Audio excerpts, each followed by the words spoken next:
Welcome to Just a Minute QI video series on SPC charts.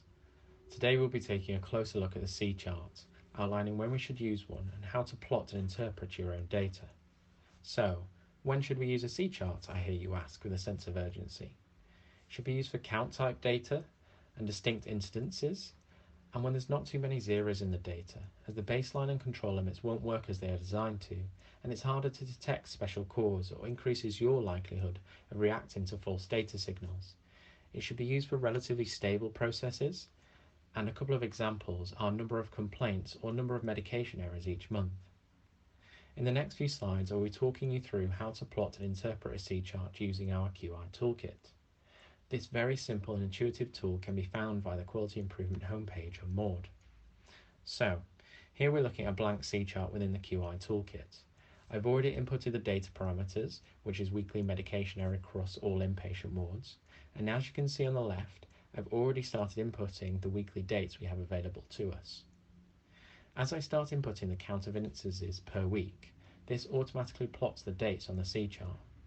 The yellow line is the mean, and the dashed lines are the upper and lower control limits, which will change as more data is inputted to help us identify what is normal variation and what is special cause. And when constructing a C chart, we suggest a minimum of 20 data points.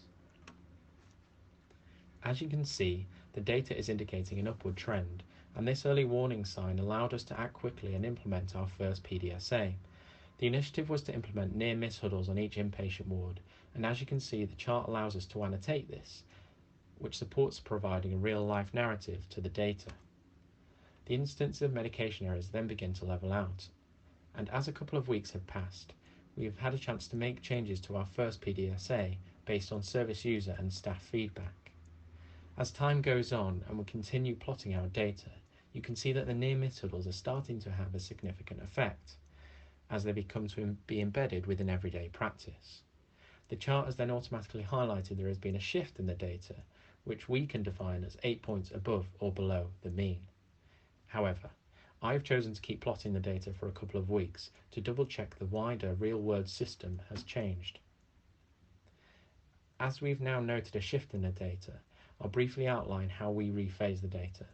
First, select the drop-down box and then select the date that corresponds with the data point at the start of the shift as indicated here.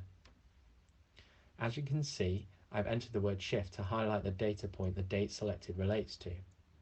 Please then remove the baseline number, and as you can see, the data has rephased, along with the mean and upper and lower control limits.